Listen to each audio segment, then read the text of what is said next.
She never fully recovered. Isaiah processed this information, connecting the dots. But there's no mention of her in the robbery investigation. Because her father buried it, Lana explained, her voice tight with controlled anger. Judge Harlan uses a judicial alias system for certain cases, mostly involving wealthy white defendants with connections. Delilah's files are sealed under Jane Harrison. I've been tracking these cases for years, waiting for the right moment. A car turned into the lot, its headlights sweeping across them. Both tensed until it passed. "Why are you helping us?" Isaiah asked quietly. Lana's eyes hardened. "Because 20 years ago my father was falsely convicted in Harlan's courtroom. He died in prison while I was still in the academy. Some debts need to be paid." Isaiah's phone buzzed again. Another text from Lana's team. "Don't start your car. Bomb confirmed." His rental car sat innocently in the parking lot, hiding its lethal cargo. Lana was already moving, speaking rapidly into her radio. Within minutes, her colleagues had disabled the ignition system, preventing the detonator from activating. "Concordia's getting desperate," Lana said, watching the bomb squad work from a safe distance. "They know we're close. Whatever you're planning to do with this evidence, do it fast." Isaiah spent the rest of the night in a secure location preparing his presentation. He organized the enhanced footage, cross-referenced it with Delilah's sealed records, and documented the pattern of judicial interference. Each piece of evidence was carefully backed up and distributed to trusted contacts, insurance against any further attempts to silence the truth. As the first hints of dawn colored the sky, Isaiah walked toward the courthouse with a thick manila envelope containing printouts of the footage and Delilah's sealed record. The morning air was cool against his face, carrying the scent of magnolia blossoms from the courthouse garden. News crews were already setting up their equipment, and early protesters began to gather with their signs. Isaiah climbed the courthouse steps, his shoes clicking against the worn marble. The weight of generations of injustice pressed down on his shoulders, but his spine remained straight. In his hands, he held the truth that could not only save his children but expose decades of corruption. The heavy wooden doors creaked open before him. Inside, the courthouse was beginning to stir with early morning activity. Clerks hurried through the halls with stacks of papers, and security guards took their positions. The final hearing would begin soon, and Isaiah knew that everything, his children's lives, the future of justice in Pine Bluff, the power of the Concordia order, hung in the balance. The courthouse buzzed with tension as the clock neared 8:50 a.m. Outside, the crowd's chants echoed through the thick walls. "Show the tape! Show the tape!" The rhythmic sound reverberated through the marble corridors, growing louder with each passing minute. Inside the courtroom, Judge Kenrick shuffled his papers, preparing to bring the hearing to a close. His face showed the strain of the past few days, the weight of what they'd uncovered pressing heavily on his shoulders. Beside him, Judge Mallory sat straight-backed and alert, her dark eyes scanning the room with careful attention. Judge Harlan occupied his seat at the bench, his usual composure showing subtle cracks. A thin sheen of sweat glistened on his forehead despite the cool air conditioning. His fingers drummed an irregular pattern on the wooden surface before him, betraying his nervousness. Isaiah stood at the podium, his presence commanding attention. He removed the flash drive from his pocket with steady hands and addressed the court. "Your Honors, I have new evidence that must be presented before this hearing concludes."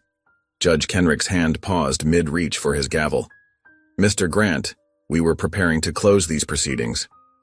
This evidence will prove beyond any doubt that my children are innocent," Isaiah said, his voice carrying to every corner of the packed courtroom. "And it will reveal who actually committed this crime." Judge Mallory leaned forward. "Proceed, Mr. Grant." The courtroom technician connected the flash drive to the large display screen. The enhanced footage began to play, crystal clear in its damning detail.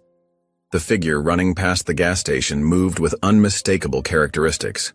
The pronounced limp, the left-handed movements, and most importantly, the butterfly tattoo clearly visible on their neck when they turned to look over their shoulder. Gasps rippled through the gallery. Judge Harlan's face drained of color. "This footage shows the actual perpetrator," Isaiah continued, his voice steady. and I have additional evidence that will confirm their identity." He produced a stack of sealed documents, approaching the bench with measured steps. "These are juvenile records from Los Angeles County, sealed under judicial privilege. They detail multiple break-ins and theft charges against Delilah Harlan, Judge Harlan's daughter. Each case was expunged through his intervention, using a system of judicial aliases to hide her identity." Judge Harlan's hands gripped the edge of the bench, his knuckles white. "I object. These are private family matters." "They became matters of public interest," Judge Mallory cut in sharply, "when an innocent person was murdered and 2 children were sentenced to death." She turned to the bailiff. "I want an immediate arrest warrant issued for Delilah Harlan." The courtroom erupted in movement. Officers rushed toward the doors, radio calls crackling with urgent instructions. Judge Harlan rose from his seat, his face flushed red with a mixture of rage and fear. "Please," he pleaded, his voice cracking, "this requires discretion. My daughter, she needs help, not prison. We can handle this privately." "The time for private handling is long past," Judge Mallory declared, her tone brooking no argument. Minutes ticked by in tense silence as they waited for news. The radio crackled to life. Officers had found Delilah attempting to flee in a stolen vehicle. They pursued her to a gas station just outside town limits where they managed to block her escape. The arresting officer's voice came through clearly. "Suspect in custody." "She's talking, sir." First words were, "I didn't mean for him to die." Judge Harlan swayed on his feet at these words. His face turned ashen, and he clutched his chest, stumbling backward. The bailiff caught him before he hit the ground. "Call emergency services," someone shouted. The courtroom dissolved into chaos as EMTs rushed in with a stretcher. They worked quickly, attaching monitors and starting an IV while checking his vitals. Even as they stabilized him, 2 officers approached with handcuffs. "Judge Quentin Harlan, you're under arrest for obstruction of justice and conspiracy to commit fraud." They secured the cuffs around his wrists as he lay on the stretcher, his eyes closed but breathing steady. Meanwhile, across town at the state prison, the execution team stood ready in their sterile chamber. Naomi and Normani sat strapped to their chairs, hearts pounding as the final preparations were made. The head technician reached for the switch, his hand hovering over the controls. Suddenly, the door burst open. A guard rushed in, holding his radio up like a lifeline. "Cancel everything," he shouted, breathing hard from his run. "Orders reversed. Stop the execution." The team froze, looking at each other in confusion before springing into action. They quickly began removing the restraints and electrodes from the twins, their movements urgent but gentle. Naomi and Normani sat in stunned silence as they were helped to their feet. Their legs shook as they were led through the corridors, still in chains but moving away from death row. The heavy prison doors opened, flooding the hallway with intense morning sunlight. They squinted against the brightness, barely able to process their sudden reprieve. After weeks in the dimness of death row, the world seemed almost too vivid, too real. The sounds of the crowd outside reached them, cheers and cries of joy mixing with the morning birds' songs. The fluorescent lights buzzed overhead as Naomi and Normani shuffled down the prison release corridor, their chains clinking against the polished floor. Their prison-issued clothes hung loose on their frames, evidence of weeks of barely touched meals and sleepless nights. The stark whiteness of the walls seemed to pulse with each step, their eyes still adjusting after the darkness of death row. Guards lined the corridor, their expressions a mix of shame, respect, and deliberate indifference. Some nodded as the twins passed, a silent acknowledgement of the system's failure. Others kept their eyes fixed on the floor, unable to meet the gaze of 2 teenagers they'd nearly helped execute. Officer Martinez, a guard who'd shown them small kindnesses during their imprisonment, walked beside them. "Almost there," she said softly, her keys jangling as she approached the final security door. "Your father's waiting." The mention of Isaiah made Naomi's shoulders tense. Normani's breath hitched, his hands trembling slightly in their restraints. The heavy door buzzed, then swung open with a metallic groan. There he stood, Isaiah Grant, their father. His usual pristine suit was wrinkled, his tie loosened, dark circles under his eyes betraying sleepless nights. For a moment, no one moved. The air felt thick with years of absence and unspoken words. Martinez quickly removed their shackles, the metal clattering to the floor. As soon as his hands were free, Normani stumbled forward, his composure finally breaking. Isaiah caught him, wrapping his arms around his son as Normani's body shook with silent sobs. "I've got you," Isaiah whispered, his voice rough with emotion. "I've got you both now." Naomi remained rooted in place, her arms crossed tightly across her chest. She watched her father hold her brother, her face a careful mask hiding the storm of emotions underneath. The muscle in her jaw twitched, the only visible sign of her internal struggle. Isaiah extended one arm toward her, his eyes pleading. "Naomi!" She took a small step back, shaking her head slightly. "We need to go," she said, her voice hoarse from disuse. "There are cameras waiting." Outside the prison gates, the morning sun illuminated a sea of faces. Protesters who'd maintained vigil through the night erupted in cheers as the twins emerged. Signs waved above the crowd. Justice for the Grants, Black Lives Matter, end the death penalty. Reporters surged forward, microphones thrust out like weapons. Camera flashes burst in rapid succession, momentarily blinding after the dim prison interior. Normani pressed closer to Isaiah, while Naomi squared her shoulders, facing the chaos with rigid determination. "No more names, no more names!" The chant started somewhere in the back of the crowd, quickly spreading until hundreds of voices joined in unified protest. Some demonstrators openly wept, reaching out to touch the twins as if to confirm they were really alive. Isaiah stepped forward to the hastily assembled microphones, keeping one arm around Normani. His voice carried across the suddenly hushed crowd. "We were almost too late, but the system has no clock, just a conscience. Today it woke up." The simple statement hit like a thunderclap, drawing fresh cheers from the assembled masses. They were quickly ushered into a waiting SUV with tinted windows. The drive to the safe house passed in silence, each lost in their own thoughts as they left Pine Bluff behind. The safe house turned out to be a modest cabin on the outskirts of town, surrounded by tall pines that filtered the afternoon light. Inside, the twins moved through the space like ghosts. They showered mechanically, washing away the physical remnants of prison, but unable to cleanse the psychological stains. Isaiah ordered food, simple comfort dishes that reminded them of home, but most of it went untouched. Normani sat on the edge of his bed, flinching at every car that passed on the distant road, every creak of the cabin's old wood. His hands wouldn't stop shaking. When Isaiah tried to help him into bed, Normani grabbed his father's sleeve with surprising strength. "Don't leave," he whispered, sounding young and lost. "Please don't leave again." Isaiah sat beside him, running a gentle hand over his son's back until Normani finally drifted into an uneasy sleep.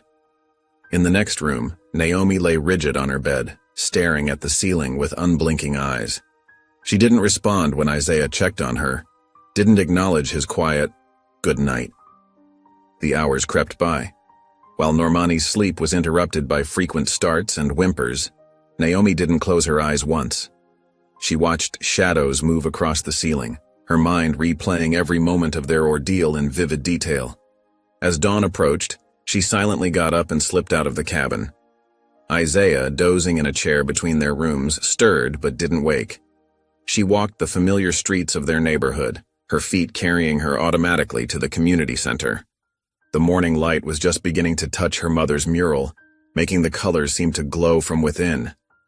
The painted face smiled down at her, strong, serene, eternal. Naomi reached up, her fingers tracing the familiar curves and lines she'd memorized over years of visits.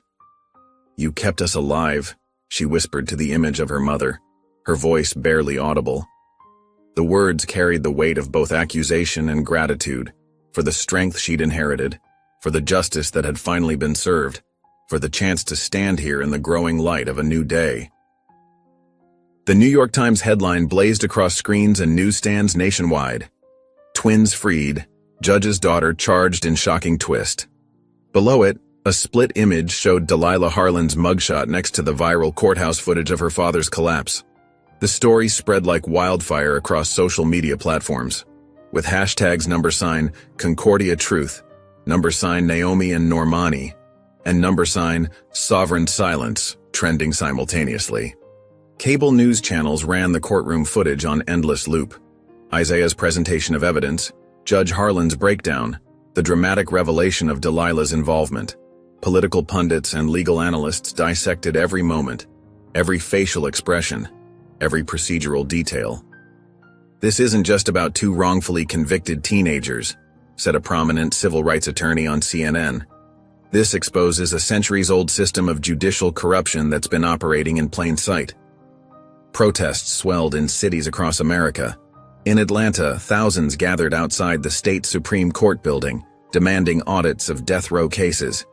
Chicago's criminal courthouse steps were covered in butterflies, a symbol now associated with the twins' near execution.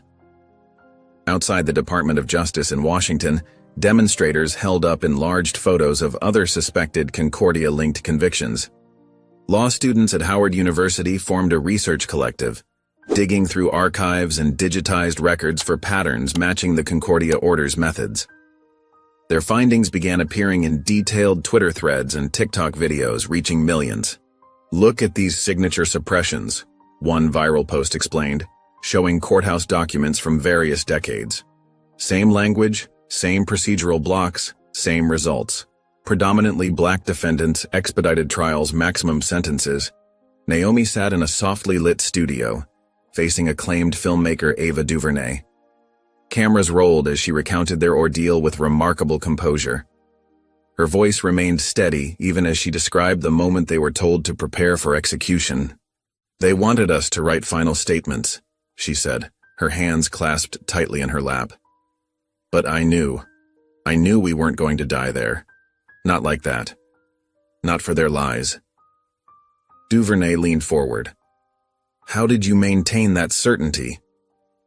"Our mother," Naomi replied, her eyes bright with unshed tears. "She taught us that justice might be slow, might be hard, but it's unstoppable when truth is on your side." Meanwhile, Normani focused on healing. He attended daily sessions with Dr. Patricia Wells, a trauma specialist who worked specifically with survivors of wrongful imprisonment. In her peaceful office, surrounded by plants and soft lighting, he gradually began to process the experience. "I still can't sleep through the night," he admitted during one session. "Every time I close my eyes, I'm back in that cell, counting down minutes." "That's a normal response to severe trauma," Dr. Wells assured him. "We'll work through this together, at your pace."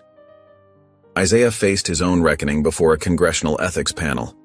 The hearing room was packed as he took his seat, cameras tracking his every movement. The questioning was brutal and direct. "Mr. Grant," Congressman Morris began, "please explain your decision to seal the investigation report regarding your wife's death 5 years ago." Isaiah's hands trembled slightly as he adjusted the microphone. The moment of truth had arrived. "I made a devil's trade," he admitted, his voice heavy with regret. "My silence for a seat, and it cost me my family." The room erupted in murmurs. Photographers' cameras clicked rapidly, capturing his expression of raw pain and shame. "Would you make the same choice today?" Morris pressed. "No," Isaiah answered firmly, "because now I understand. Silence doesn't buy safety. It only feeds the monster." Across the country, Concordia members scrambled to cover their tracks. In private offices and secure rooms, documents were shredded, hard drives wiped, and phones destroyed. But they couldn't move fast enough to stop the flood of information. A list appeared online, 47 cases bearing the hallmarks of Concordia interference. Each entry included court documents, trial transcripts, and allegations of judicial misconduct. The list spread rapidly across social media platforms, with amateur investigators adding new details hourly. Naomi reviewed the cases from her temporary apartment in Washington, D.C. Her walls were covered with photos and timelines, connecting patterns across decades of systematic injustice. When reporters asked about her plans, her response was unwavering. "We clear them. All of them," she declared, her voice carrying the same strength that had sustained her through her own ordeal. Every single person wrongfully convicted by this corrupt system deserves justice. Legal teams began assembling nationwide, volunteering to review the cases. Law schools established clinics dedicated to investigating Concordia-linked convictions. Civil rights organizations launched funding campaigns for appeals. The remaining Concordia members gathered in their traditional meeting space, a wood-paneled room now feeling more like a tomb than a seat of power. The grand portraits on the walls seemed to mock their descendants' failures. Empty chairs marked the spaces of those who'd already fled or been arrested. In the dimness, one senior member addressed the diminished group. His whispered words carried both threat and promise. "It's time for Phase 2. We don't die. We adapt." The others nodded grimly, their faces half hidden in shadow as they contemplated their next move in this changing landscape. In the grand hall of the National Archives, morning light filtered through tall windows, casting long shadows across the marble floor. Isaiah Grant stood at a polished wooden podium, his gray suit crisp and formal, though his shoulders carried a visible weight. Behind him, a distinguished assembly of officials, lawyers, and journalists filled the room with hushed anticipation. In his trembling hands, he held a manila envelope that had haunted him for 5 years, the sealed report of his wife's death. The envelope's official seal gleamed under the chandelier lights. Camera shutters clicked rapidly as Isaiah broke the seal, the sound echoing through the hushed chamber. His fingers moved deliberately, almost reverently as he withdrew the documents. "What I'm about to read," he began, his voice steady despite his inner turmoil, "should have been public record 5 years ago. My silence then was a betrayal, of justice, of truth, and of the woman I loved." He adjusted his reading glasses and began to read. The report's clinical language couldn't mask its devastating content. At approximately 9:47 p.m. on April 15th, Officer Cal Denton encountered Rochelle Grant outside the Pine Bluff Community Center. Mrs. Grant was observed in a kneeling position, retrieving dropped papers from a voter registration drive. Isaiah paused, taking a deep breath before continuing. Officer Denton approached with weapon drawn, despite no visible threat. Mrs. Grant remained kneeling, hands visible, when Officer Denton's weapon discharged. The bullet entered through her upper back, causing immediate fatal injury. The room remained deathly quiet as Isaiah continued reading. The report detailed how the shooting was quickly labeled an accidental discharge through an internal review process. Evidence of coordination between Pine Bluff authorities and federal intermediaries emerged in email exchanges and modified reports, each carefully designed to bury the truth beneath layers of bureaucratic procedure. "The final determination," Isaiah read, his voice now thick with emotion, "cites unfortunate circumstances and departmental protocol compliance as mitigating factors in Officer Denton's favor. No charges were recommended." As the last words echoed through the chamber, a wave of murmurs swept through the assembled crowd. Journalists immediately began broadcasting live updates, their voices hushed but urgent as they reported this shocking revelation to the nation. The public reaction was swift and powerful. Within hours, Rochelle Grant's story dominated news cycles and social media. Her image, a beautiful black woman known for her community work and dedication to voter rights, became a powerful symbol of what activists called the quietly erased. These were the victims whose stories had been buried under paperwork, their deaths hidden behind official stamps and sealed envelopes. That evening, cities across America held candlelight vigils. In Atlanta, thousands gathered at the Civil Rights Memorial, holding pictures of Rochelle. In Chicago, protesters laid voters' registration forms at the federal courthouse steps. In Los Angeles, artists painted a massive mural of her face with the words, "Silence kills truth," beneath it. Back in Washington, Isaiah sat in his office at the Department of Justice, drafting his resignation letter. His words were interrupted by a knock at the door. The president's chief of staff entered, carrying a message. The president wanted Isaiah to remain in his position. "The president believes," the chief of staff explained, "that your unique position and experience make you the ideal person to lead a new DOJ task force. We need someone who understands Concordia's methods from the inside, someone who can help dismantle this system properly." Meanwhile, Naomi had transformed her apartment into a makeshift legal command center. Laptops and documents covered every surface as she coordinated with lawyers across the country, reviewing cases that bore Concordia's fingerprints. Her legal training and first-hand experience with their tactics made her an invaluable resource for other families seeking justice. "Look for the pattern," she explained to a group of volunteer law students via video conference. "Expedited trials, missing evidence, witnesses who suddenly change their stories. These are Concordia's signatures." Normani worked quietly in the background, his trauma manifesting in meticulous attention to detail. He developed a digital system for cataloging cases, cross-referencing timestamps and court documents with obsessive precision. Each file he processed was a small victory against his own demons, a way of ensuring no other family would endure what they had. During his therapy sessions, Normani began opening up about the connection between his current work and his healing process. "Every time I verify a timestamp or find a discrepancy," he told Dr. Wells, "it feels like I'm fighting back. Not just against them, but against the fear they put in me." As the sun set that evening, Isaiah made his way to Rock Creek Cemetery. Rochelle's grave, well-tended but simple, stood beneath an old oak tree. In his hands, he carried a carefully folded American flag, the same one that had hung in his DOJ office throughout his years of silence. The cemetery was quiet except for distant traffic and birdsong. Isaiah knelt before the headstone, gently placing the folded flag against the granite surface. His fingers traced the engraved letters of her name. "You were my truth," he whispered, his voice barely audible in the gathering dusk. "And I finally spoke it." The morning sun cast long shadows across Pine Bluff's industrial district as FBI vehicles surrounded a nondescript warehouse. The building's faded exterior and Anderson Storage Solutions sign had fooled locals for decades, but today its true purpose would be exposed. Special Agent Marcus Chen gave the signal. "Execute warrant," he commanded into his radio. Teams of agents wearing tactical gear and carrying battering rams approached from multiple angles. The front door's reinforced steel didn't stand a chance against their coordinated assault. Inside, agents found what appeared to be a typical storage facility until they reached the back wall.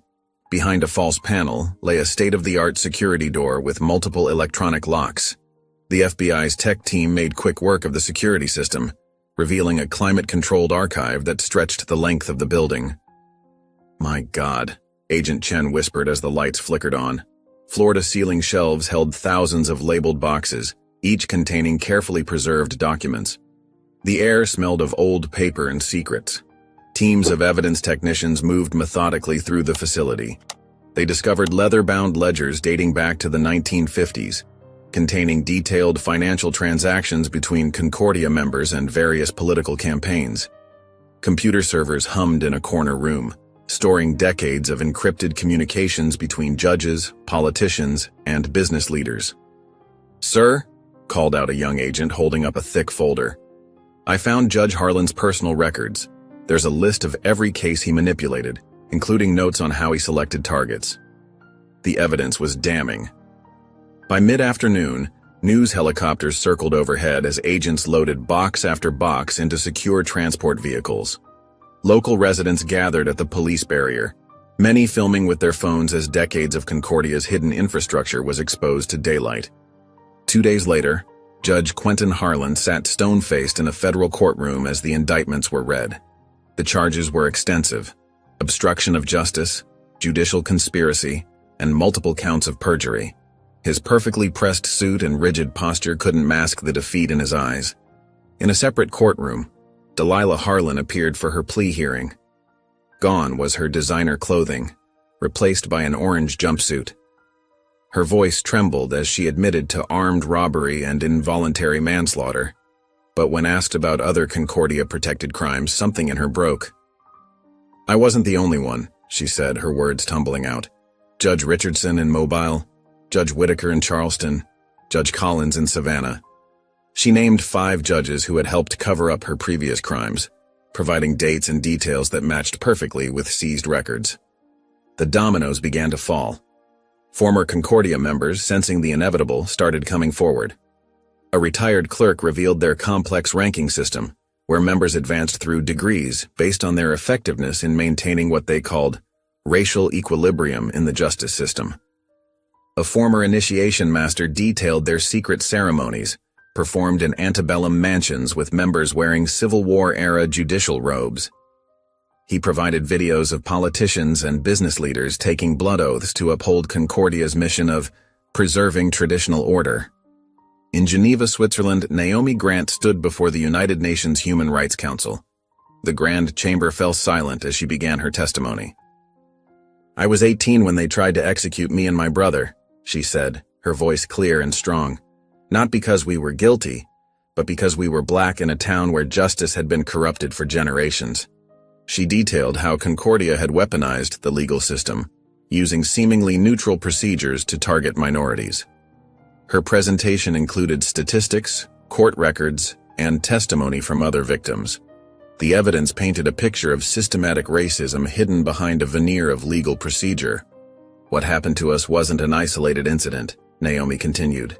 "It was the product of a system designed to maintain racial hierarchy through selective prosecution and judicial manipulation.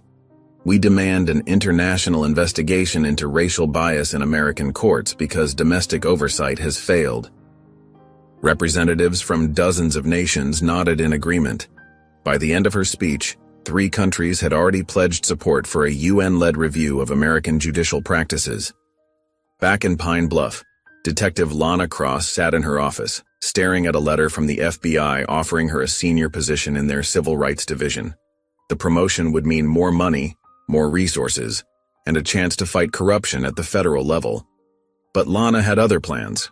Using her savings and support from civil rights organizations, she established Wren's Law, a civilian oversight group dedicated to monitoring judicial conduct and investigating claims of racial bias in sentencing. Judge Silas Wren died trying to expose judicial corruption in 1837, Lana explained to her first team of investigators. "We're going to continue his fight, but this time with modern tools and public accountability." The organization set up shop in a renovated church near the courthouse. Local volunteers, many of them family members of Concordia's victims, staffed phones and helped people navigate the legal system. Law students from across the country applied for internships, eager to learn investigative techniques from the woman who helped expose Concordia. 1 month after the raid, Naomi stood in Wren's Law's main office looking at a wall that told a story of both tragedy and triumph. Hundreds of photographs covered the surface, men and women wrongly convicted under Concordia's influence. Each face represented years of stolen life, families torn apart, communities damaged. Many of the photos now had green check marks beside them, indicating successful exoneration. Some showed people reuniting with their families, while others captured former inmates graduating from college or starting businesses. With careful movements, Naomi took out 2 familiar mugshots, her own and Normani's. Their young faces showed fear and confusion, unaware they were caught in a centuries-old system of oppression. She placed these photos at the center of the wall, a reminder of where this fight began. Looking at the wall of faces, some still waiting for justice, Naomi's expression hardened with determination. "We're not done yet," she declared, her voice carrying through the busy office. 6 months later, the Department of Justice Civil Rights Division hummed with renewed purpose. Sunlight streamed through floor-to-ceiling windows of the modern conference room, illuminating Isaiah Grant as he stood before his assembled team. The room was filled with fresh faces, eager young civil rights attorneys, trauma specialists, and justice reform advocates who had been carefully selected for their dedication to systemic change. Their eyes shone with determination, notebooks open and ready to continue the work that had already changed so many lives. Isaiah's silver-streaked hair and tired eyes betrayed the weight of his journey, but his voice carried steady authority as he addressed the National Commission on Judicial Reform. Maps and data visualizations covered the walls, tracking their progress across multiple states. Red pins marked locations of overturned convictions, while blue ones indicated ongoing investigations. Yellow flags highlighted communities where grassroots education efforts had taken root. 62 lives restored, Isaiah announced, tapping the latest statistics on the screen behind him. 62 families reunited, but there are hundreds more cases to review. He gestured to a stack of files, each representing a potential wrongful conviction tied to Concordia's influence. His fingers lingered momentarily on the topmost folder, a silent acknowledgement of the person whose life waited inside those pages. The young attorneys nodded earnestly, many taking notes on laptops or tablets. They represented a new generation of legal minds, determined to rebuild the justice system with equity at its core. Among them sat former clerks who had helped expose judicial misconduct, public defenders who had fought impossible odds, and researchers who had traced Concordia's complex web of influence. Some had sacrificed lucrative careers at prestigious firms to join this fight, driven by a vision of justice that transcended paychecks. Back in Pine Bluff, transformation was visible in both big and small ways. The courthouse that had once been a symbol of oppression now stood as a testament to change. Workers had carefully mounted a bronze plaque near the entrance, its words serving as both warning and promise. Here justice slept. May it never again. Local residents often paused to read the inscription, some placing their hands on the cool metal as if drawing strength from its commitment. Inside the local high school auditorium, Naomi Grant commanded attention as she spoke to a packed room of students. Her voice carried the authority of someone who had faced the system's darkest side and emerged stronger. The scars of her experience were invisible but present in the intensity of her gaze and the deliberate power of her words. They counted on our silence, she told the captivated teenagers. They counted on fear keeping us quiet. But true justice requires voices, your voices. She shared practical advice about knowing their rights, documenting interactions with authorities, and building community support networks. When her voice cracked with emotion, she didn't hide it, letting the students see both her vulnerability and her resolve.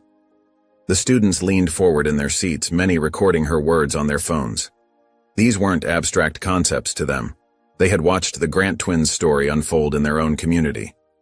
Now they were learning how to prevent history from repeating itself.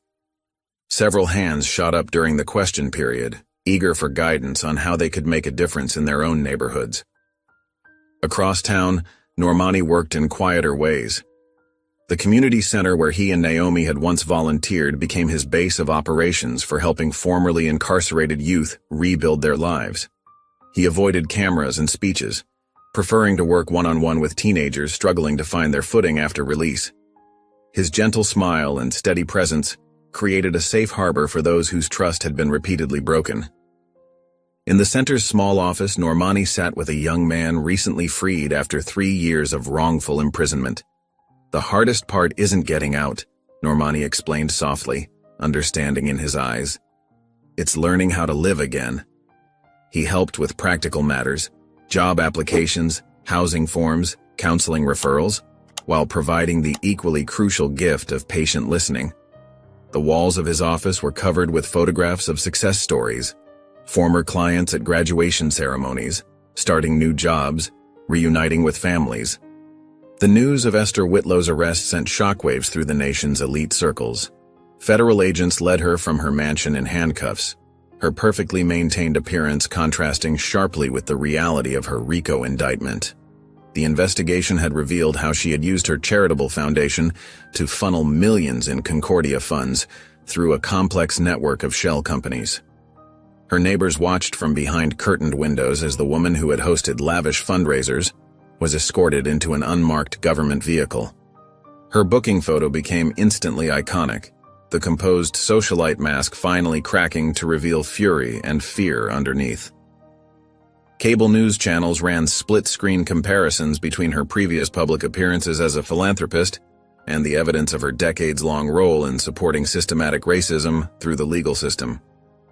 Former associates rushed to distance themselves, while investigative journalists uncovered more connections between Esther's charitable work and judicial corruption across the country.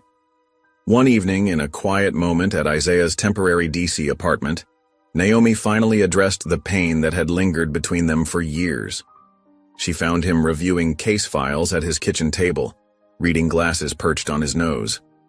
The lamplight cast soft shadows across his face, highlighting the new lines that had formed there. "We're only here because you stopped running," she said, her voice carrying years of hurt. "But you did run.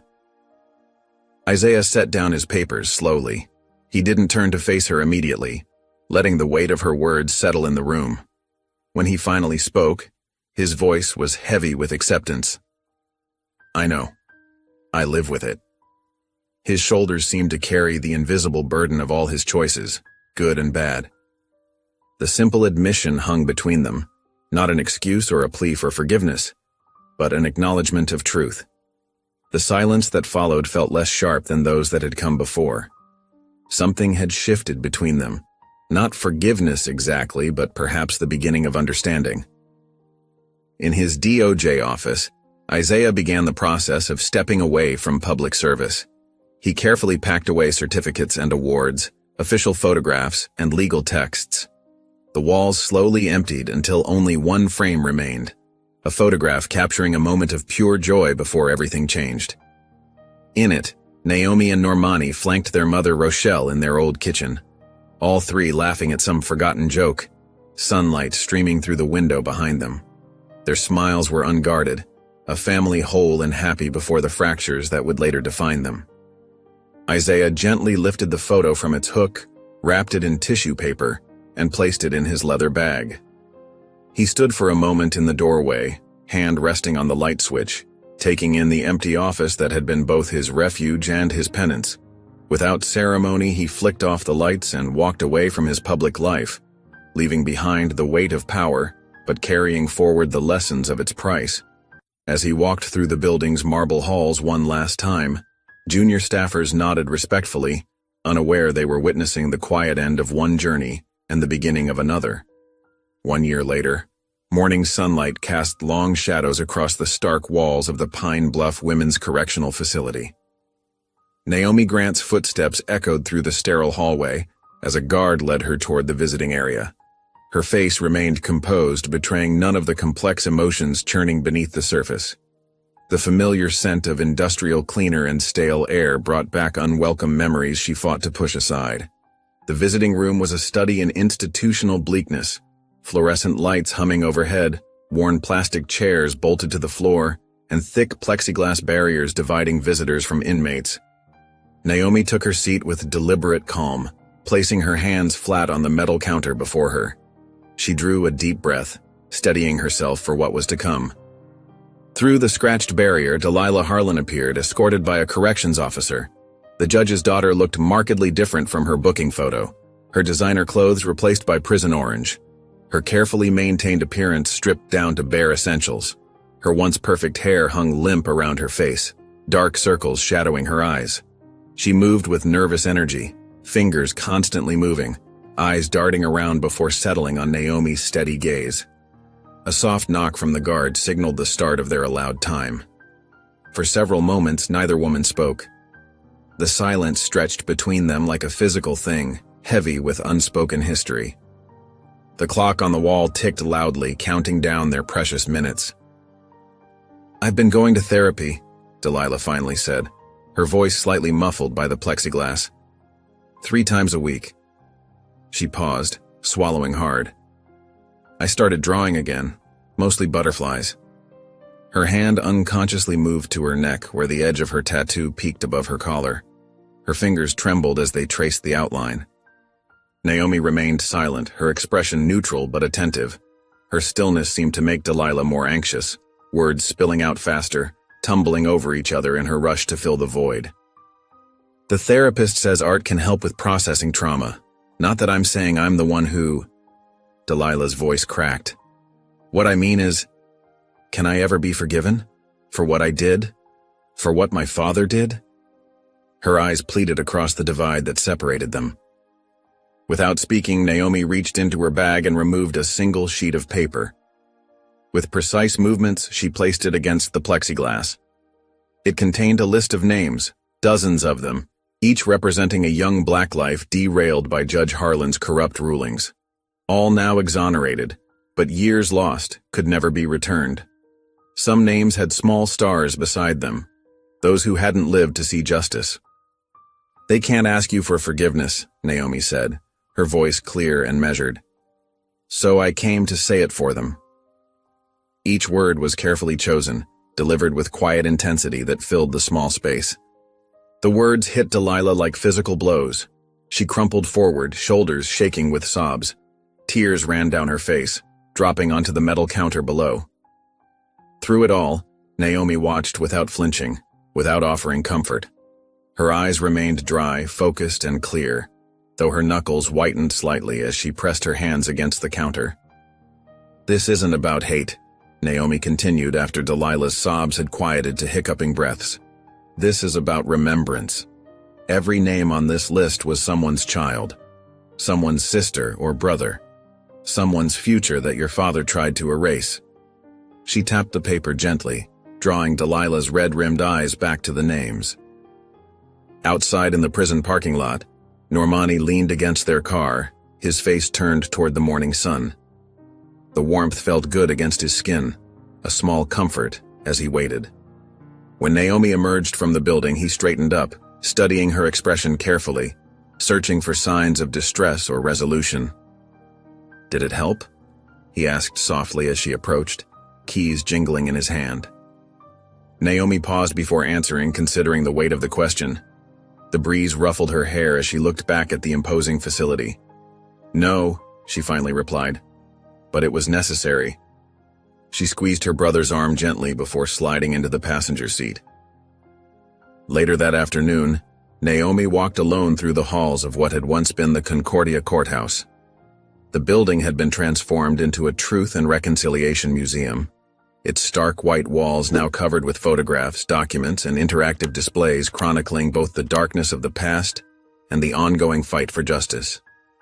Her footsteps echoed in the cavernous space, mingling with the hushed voices of other visitors.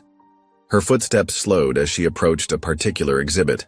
Behind protective glass, two photographs hung side by side, one showing Judge Silas Wren, the abolitionist whose courage had helped save her and Normani's lives, the other showing her mother, Rochelle Grant. Both had fought the same system, generations apart. Both had paid heavy prices for their principles. Rochelle's smile, frozen in time, made Naomi's heart ache with love and loss. Naomi stood before the display, her reflection ghosting over the glass. "We were never meant to survive," she whispered to the silent photographs. "And yet, here we are." She pressed her palm against the cool surface, as if reaching across time to touch her mother's face. Behind her, scaffolding rose along one wall where artists worked on a new mural. Their brushes moved with purpose, bringing to life a powerful image: Naomi, Normani, and Rochelle emerging from dark waters, their faces determined, their hands gripping a torn scroll marked with the words, Clause 19B. The artwork seemed to pulse with life and meaning, a testament to survival and transformation. Paint fumes mingled with the scent of hope as the artists captured in vivid color what words alone could never express. If you enjoyed the story of Naomi and Normani, I handpicked this next story. If you enjoyed the story of Naomi and Normani, I handpicked this next story that you will enjoy. Please don't miss this one. Click here to watch it.